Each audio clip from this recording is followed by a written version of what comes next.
E reunidos em nome do Senhor Jesus, para prestarmos este culto de adoração a Deus. Estou muito feliz por ver ali a irmã Santina. Congregamos há muitos anos juntos, né, irmã Santina? Deus continue com a senhora te abençoando. E eu quero aqui fazer uma leitura na palavra de Deus. Depois eu vou fazer assim uma palestra no sentido expositivo a respeito deste assunto. Está no capítulo 7 do primeiro livro de Samuel, a partir do primeiro versículo até o 6. Está escrito assim: Então vieram os homens de Quiriate-Jearim e levaram a arca do Senhor e a trouxeram à casa de Abinadab, no outeiro, e consagraram a Eleazar, seu filho, para que guardasse a arca do Senhor. E sucedeu que desde aquele dia a arca ficou em Quiriate-Jearim. E tantos dias se passaram, que chegaram até 20 anos, e lamentava toda a casa de Israel após o Senhor. Então falou Samuel a toda a casa de Israel, dizendo: Se com todo o vosso coração vos converterdes ao Senhor, tirai dentre vós os deuses estranhos e os astarotes, e preparai o vosso coração ao Senhor, e servi a Ele só, e vos livrará da mão dos filisteus. Então os filhos de Israel tiraram dentre si os Baalins e os Astarotes, e serviram só ao Senhor. Disse mais Samuel: Congregai a todo Israel em Mispá, e orarei por vós ao Senhor. E congregaram-se em Mispá, tiraram água e a derramaram perante o Senhor, e jejuaram aquele dia, e disseram ali: Pecamos contra o Senhor. E julgava Samuel os filhos de Israel em Mispá. Amém? Podeis assentar. Glória a Deus. É interessante, irmãos, que todo sofrimento, toda perseguição, toda tristeza, todo desconforto que a nação de Israel passou, sempre teve algo chamado-se desobediência.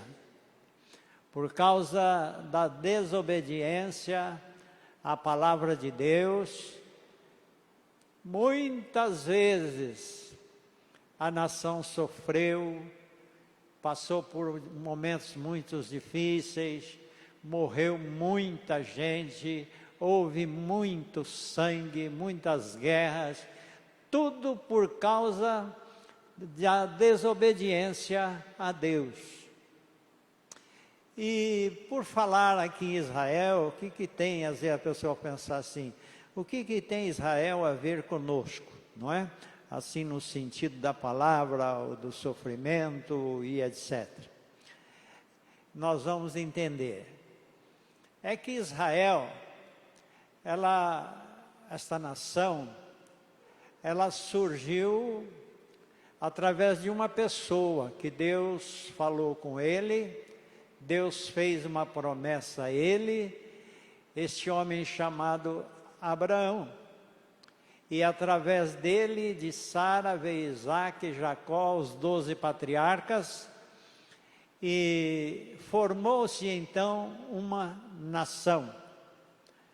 E nós vemos então que a nação foi formada, não foi porque ela era diferente das outras, não. Ela se tornou diferente das outras, mas antes não. Então, nós vemos que Deus fez grandíssimas promessas a Abraão. E a Bíblia disse que ele creu e isto lhe foi imputado como justiça, não é? Ele creu nas promessas de Deus. Então nós vemos que formou-se uma nação. E dentre tantas coisas que aconteceram entre a escravidão do Egito, lá no Egito foi o único momento que eles sofreram muito, sem ter um motivo de desobediência ou qualquer coisa. É que eles foram para lá por causa da fome, e lá viveram muitos anos, e acabaram se tornando escravos quando morreu o faraó, que era amigo de José. Mas nós vemos que a nação de Israel, ela foi formada por Deus, e para ser formada Deus chamou um homem, falou com este homem, deu revelações a ele e fez promessas. E a igreja de Deus é assim.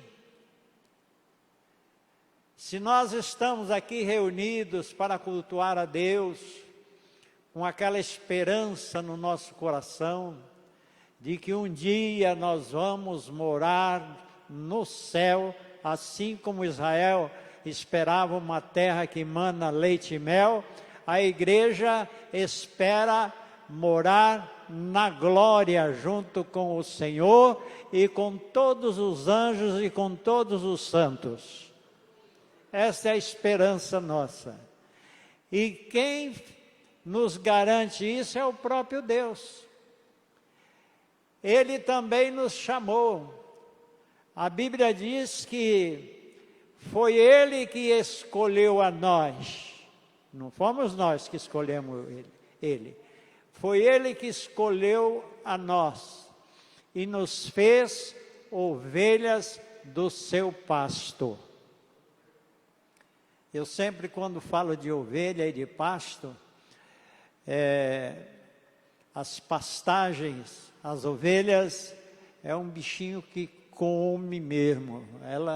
Se uma coisa que acontece com a ovelha é que ela come o dia inteiro sem parar e à noite ela vai ruminar, não é?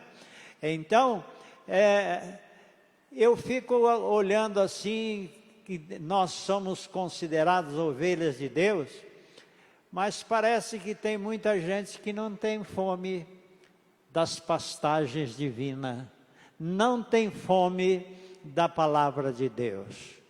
E a prova disso é que em todos os cultos nós vemos uma grande falta de pessoas que não sentem prazer em se alimentar da palavra de Deus.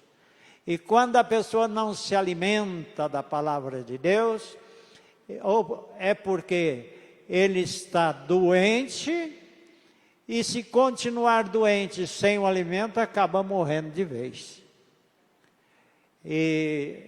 Mas nós somos considerados ovelhas de Deus. Então, nós vemos aqui na leitura que eu fiz, que a respeito da arca, a arca da aliança, a arca de Deus, que era algo que Deus se apresentava nela, onde ela estivesse e o povo se reunia, ali Deus se apresentava. Então, nós vemos que essa arca, ela foi roubada.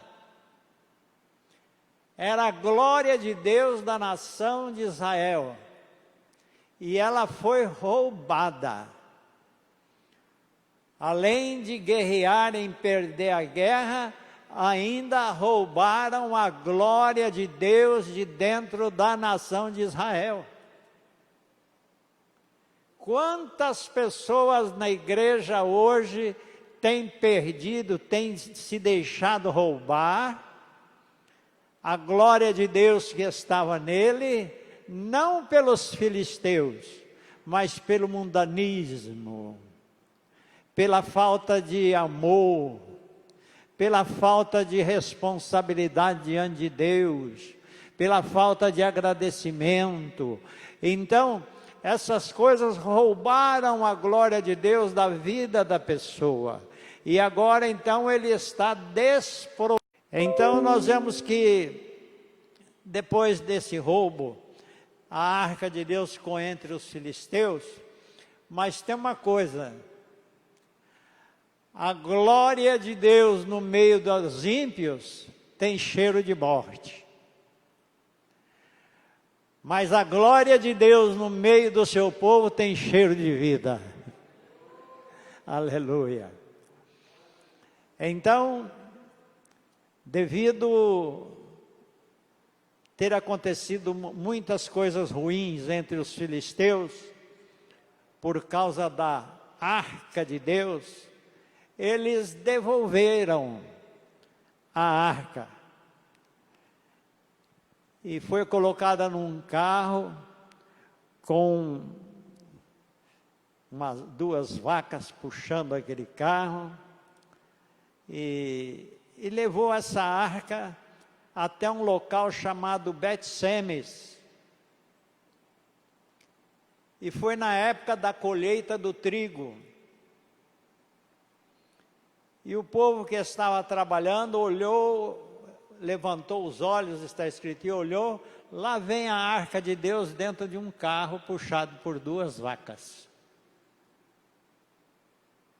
E eles se alegraram, foram até lá, pegou aquelas duas vacas, sacrificaram elas ao Senhor, e pegaram a arca de Deus e colocaram em cima de uma pedra grande. Agora eu fico observando o seguinte, que Bet-Semes era a terra de levitas, de sacerdotes, e eles, como sacerdotes, como levitas, eles deviam ter tido uma consideração maior para com a glória de Deus no meio deles. Eles simplesmente puseram em cima de uma pedra, lá no templo. E teve alguns curiosos que ainda chegaram lá para... que não se podia fazer isso, conforme está em Números no capítulo 4, versículo 20, não podia se fazer isso. Então o que acontece? Eles, curiosos, foram tentar olhar para dentro e foi uma mortandade de gente por causa desta desobediência à palavra de Deus. E eles ficaram tão estarrecidos com aquilo, que ao invés da arca se tornar para eles algo que eles amassem, que eles quisessem ali com eles, para serem abençoados, eles procuraram se desfazer dela. Tem muita gente que acha que ser crente é muito difícil. Então se desfaz da fé, se desfaz da presença de Deus, porque a presença de Deus atrapalha ele a fazer aquilo que ele está fazendo. E nós vemos então que estes homens lá de Bet-Semes, eles mandaram mensageiros aos habitantes dessa outra cidade, esse outro local, chamado Kiriat Jearim, dizendo: os filisteus nos devolveram a arca do Senhor, desce aqui e faz subir para vocês. A arca de Deus, a presença de Deus foi devolvida para nós. Mas nós não queremos ela aqui. Vem vocês aqui, busca e leva para vocês. Quanta gente que despreza a graça de Deus. Despreza essa salvação tão gloriosa que Ele nos concedeu. Cantamos hinos falando da cruz, da morte, do amor, da ressurreição e tal. A gente canta tudo isso, mas não sente isso.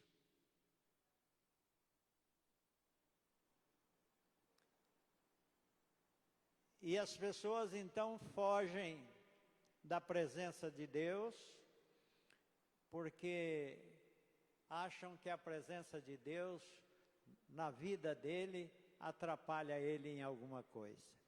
Mas aquele pessoal lá de Kiriat Jearim,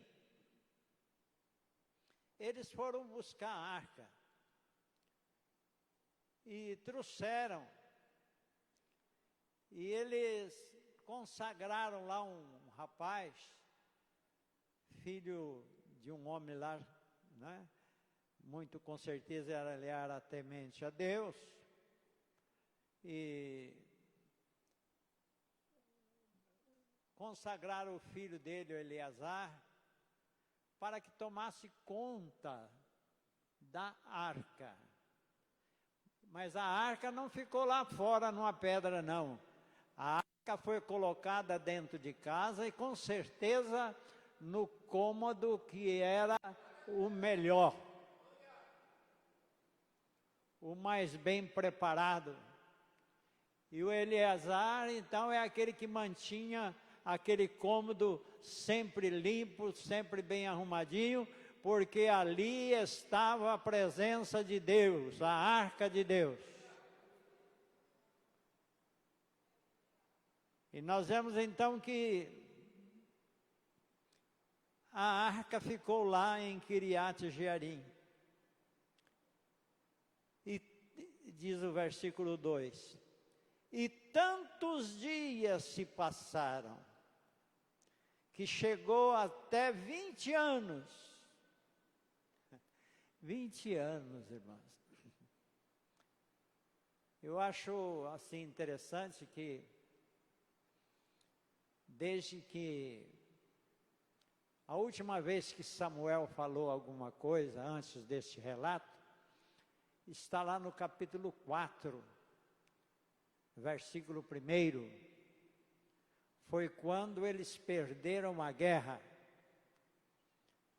num lugar chamado Ebenezer. Perderam a guerra lá. Depois, durante todos esses anos, não se ouviu Samuel falar mais nada. Não cita mais nada de Samuel. Até chegar aqui no capítulo 7. Eu creio que Samuel, ele com certeza, ele morou em Mispá, era a terra dele, a casa dele, era lá, do pai dele. Ele nasceu, viveu e morreu lá.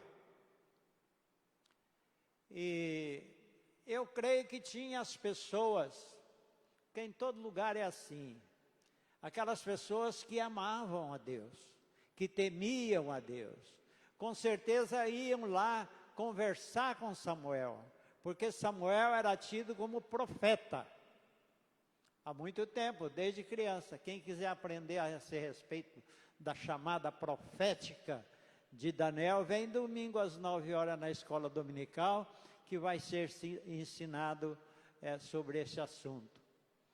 Então,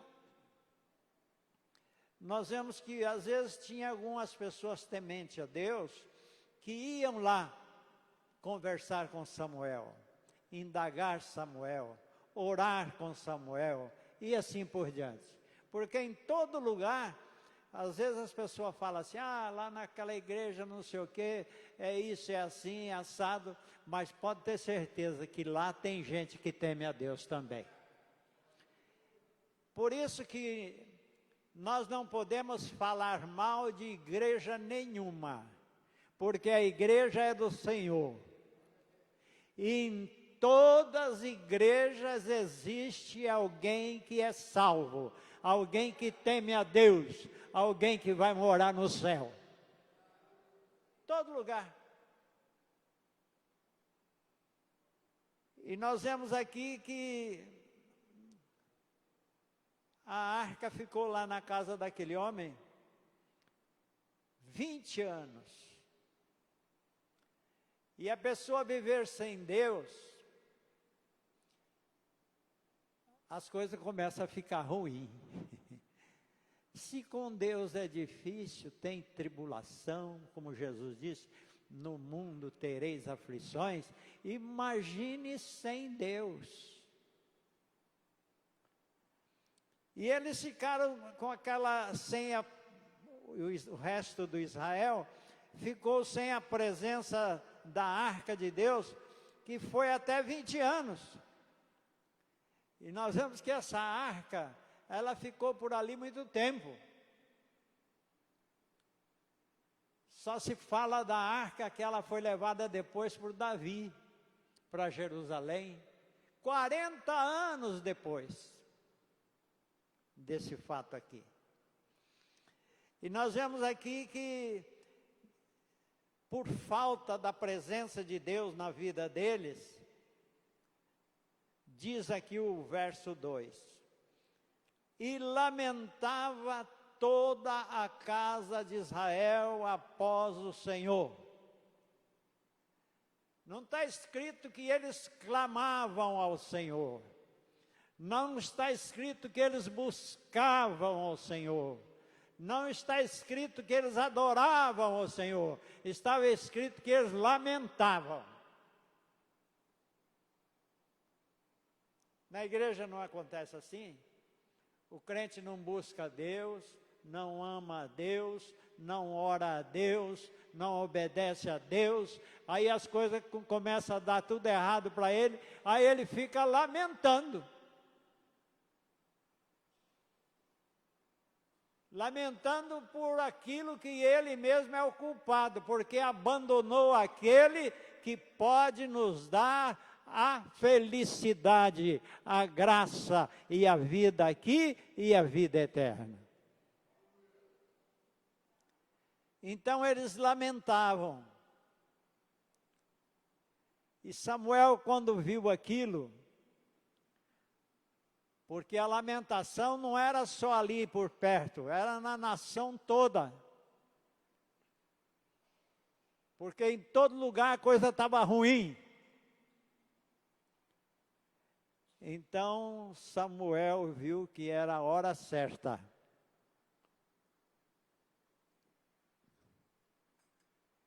de falar com aquele povo. A gente, quando vai bater num ferro, tem que bater quando ele está quente, porque se estiver frio não desentorta nem entorta, tem que ser quando está quente. E nós vemos aqui que naquele momento o povo estava lamentando, era o momento certo que Samuel poderia falar com aquele povo. Então ele diz no verso 3, então falou Samuel a toda a casa de Israel. Não foi feito, eu creio, não foi feita uma convocação, não, mas eu creio que Samuel, como um profeta itinerante, saiu de cidade em cidade, de tribo em tribo, falando a respeito daquilo que Deus poderia fazer com eles, se eles mudassem a sua posição diante de Deus. Então, eu estou de relógio bonito aqui, mas não é meu não, viu? Me emprestaram. Louvado seja Deus. Então, ele saiu e falou para o povo: se com todo o vosso coração vós converterdes ao Senhor, com todo o coração, irmão, converter ao Senhor. Esses dias eu ainda falava, acho que com o irmão aí, parece que o pessoal hoje se batiza e não se converte, só se batizou, aquela coisa e tal, mas não se converte, daí uns dias está todo pior do que estava. E eu ainda falei para ele que eu me lembro quando eu era garoto, assim de 13, 14 anos, a gente ia nos batismos, era no meio de uma plantação de eucalipto, o irmão fez lá um tanque, então todo mundo se reunia lá, ia de charrete, de cavalo, e quem tinha um Chevroletzinho 48 ia com ele, e todo mundo se juntava lá, e para que as pessoas que se convertiam serem batizados. Não eram todos, mas tinha alguns que quando ele saía da água, saía glorificando a Deus e falando em línguas estranhas. Era batizado nas águas e batizado com o Espírito Santo no mesmo momento. E hoje não acontece isso por quê?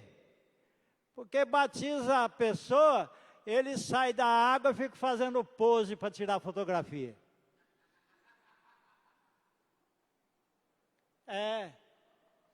E faz pose daqui, faz pose de lá. E a namorada bate uma, a mãe bate um, teu pai bate outra foto. E fica aquela bateção de foto que parece que é uma exposição de alguma coisa. Batismo é coisa séria, irmãos.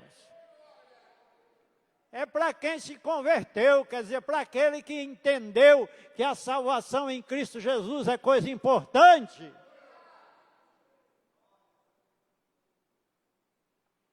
Então Samuel falou para o povo, se com todo o vosso coração vos converterdes ao Senhor. Não é converter mais ou menos, não.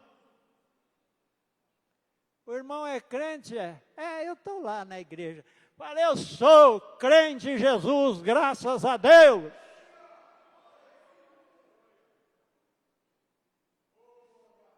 Aleluia.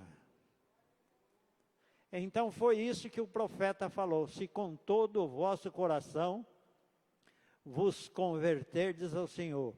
Então se vocês se converter ao Senhor, tem que fazer umas coisas. Tem que fazer umas coisas. Tirai dentre vós os deuses estranhos e os astarotes. Eram ídolos. Lá dos sidônios, ídolos daquele povo lá. E hoje não tem mais esses ídolos aqui, mas existem outros. Tirai dentre vós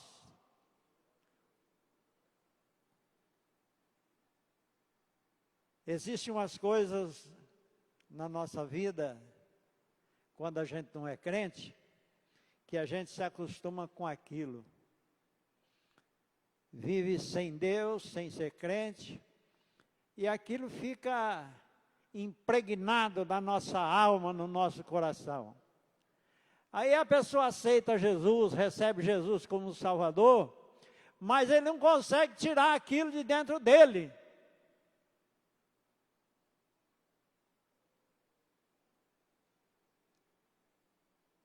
E nós temos que tirar tudo que for estranho à palavra de Deus. Tudo que for estranho aos ensinamentos de Jesus, tem que tirar de nós, para que nós possamos realmente dizer que somos convertidos de todo o coração.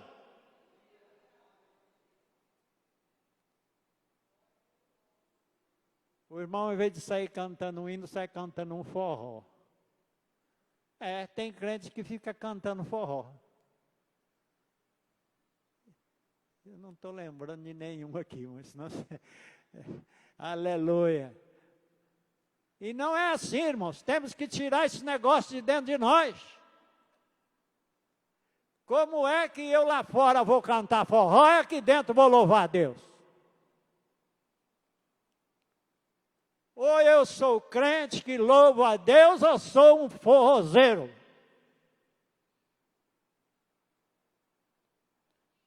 não se pode servir dois senhores, e não pode sair água amarga e água doce da mesma fonte.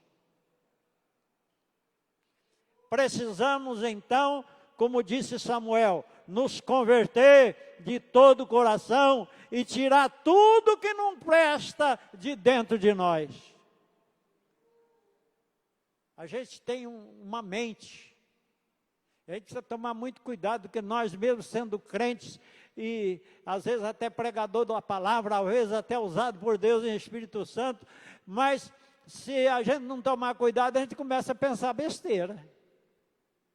E quando vem aquelas besteiras na nossa cabeça, a gente tem que falar: Jesus, me socorre. Oh, Espírito Santo, tira isso da minha cabeça. Espírito Santo, me ajuda. Eu quero pensar nas coisas de Deus, nas coisas da tua palavra, nas coisas da tua igreja. Tira isso de mim, Jesus. Não pode é dar asa, porque senão aí a coisa vai longe.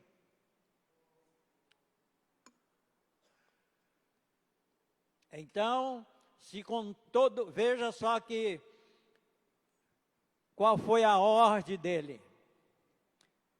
Tira tudo que não presta e joga fora, e preparai o vosso coração ao Senhor. Preparar o coração. O coração fala do nosso interior, não está falando daquilo que bate aqui não, está falando do nosso interior. Preparai-vos interiormente, não é? O coração, para que Deus possa habitar dentro de mim, dentro de você. Porque se nós não prepararmos o nosso coração para poder servir a Deus, Deus não pode habitar dentro de nós. Porque nós não temos sido preparados para que seja morada de Deus. Estou correndo um pouquinho aqui, porque as horas estão se acabando. Preparai o vosso coração ao Senhor e servi a Ele só. Servir a Deus. Crente não tem tempo para outras coisas, é só servir a Deus. A gente vem na igreja de manhã, vem de noite, no domingo cedo, em vez da gente ir fazer churrasco, a gente vem na escola dominical, e assim por diante. E à noite nós estamos aqui outra vez, tem a festa, não sei o que, do aniversário da cidade, do aniversário não sei do que, mas estamos na igreja, servir só o Senhor. É isso que ele falou para o povo. Se vocês fizerem do jeito que eu estou falando, disse Samuel. E Deus fala para nós hoje. Se vocês fizerem do jeito que vocês estão ouvindo a palavra aqui hoje, lá para Israel ele disse: Ele vos livrará da mão dos filisteus.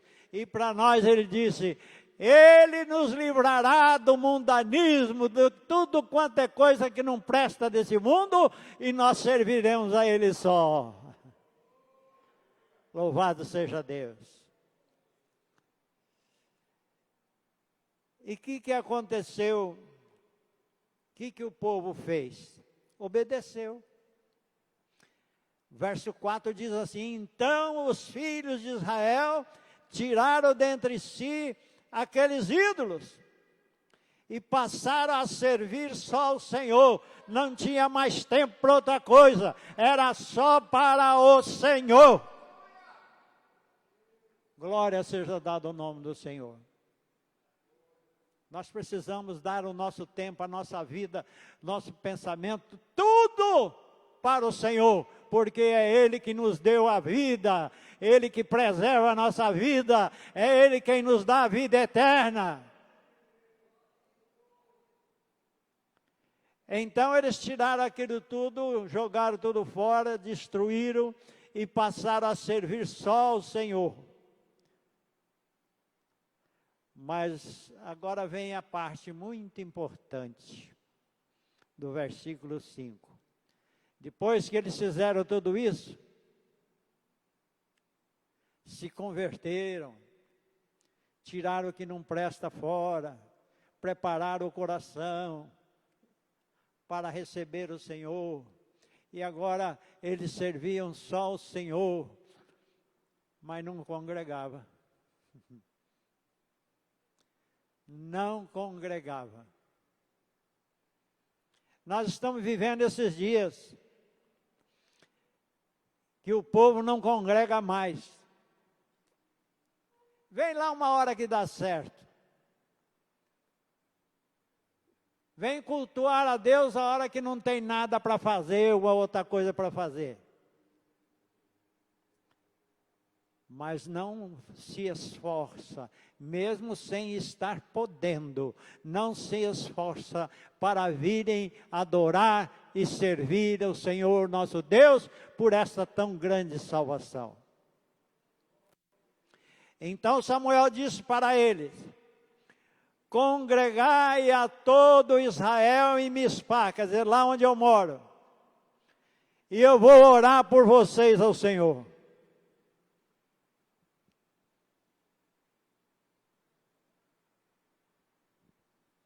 Nós temos, como obreiros aqui, os irmãos, nós temos o dever de orar pelos irmãos, de orar pelas pessoas, porque Deus realmente faz a obra através da oração. Louvado seja Deus.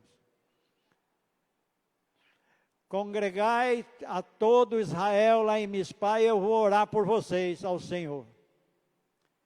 Aqui não tem nem jeito quase da gente orar por certas pessoas, porque eu já até esqueci o jeito da face dele, esqueci até o timbre de voz dele, esqueci porque já faz tanto tempo que não vejo, e olha que eu não falto nos cultos, e já faz tanto tempo que eu não vejo, mas aqui diz o Senhor: congregai, e eu vou orar por vocês. Venha congregar e nós estaremos orando pelo povo e Deus vai responder nossa oração.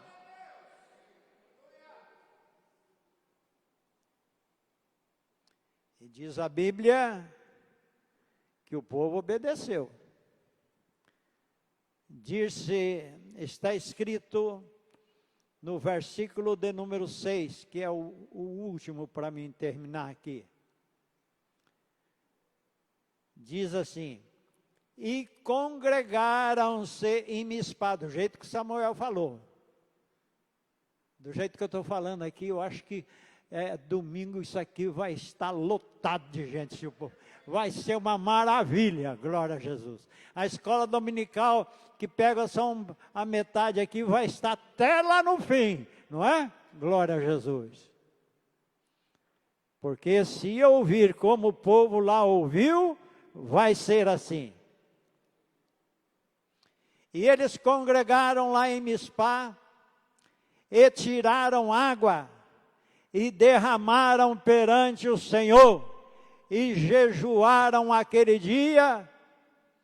O que é o significado de tirar a água, derramar perante o Senhor?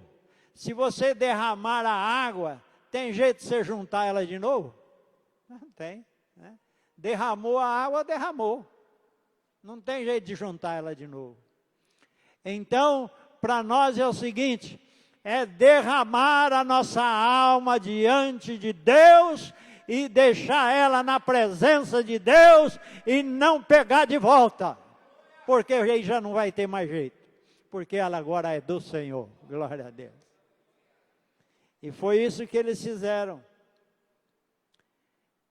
E jejuaram aquele dia. Nem todos podem jejuar. Eu mesmo não posso. Já jejuei. Mas agora eu tenho um problema de glicemia. Se eu não comer alguma coisa, eu começo a tremer. Aí é perigoso acontecer alguma coisa.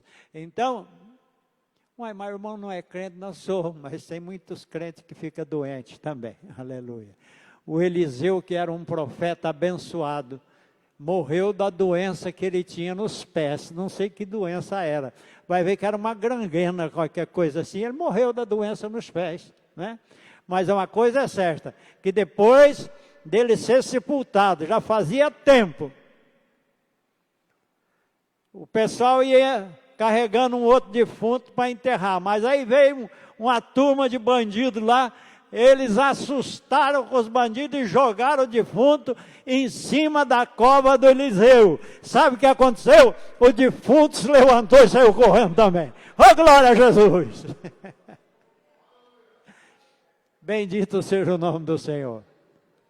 Então, sermos crentes em Jesus, eles jejuaram e falaram uma coisa para Deus e para Samuel que estava ali: pecamos contra o Senhor. Nós precisamos reconhecer os nossos pecados, as nossas falhas. Todos nós, crentes em Cristo Jesus, nós não precisa ser aí um doutor da palavra.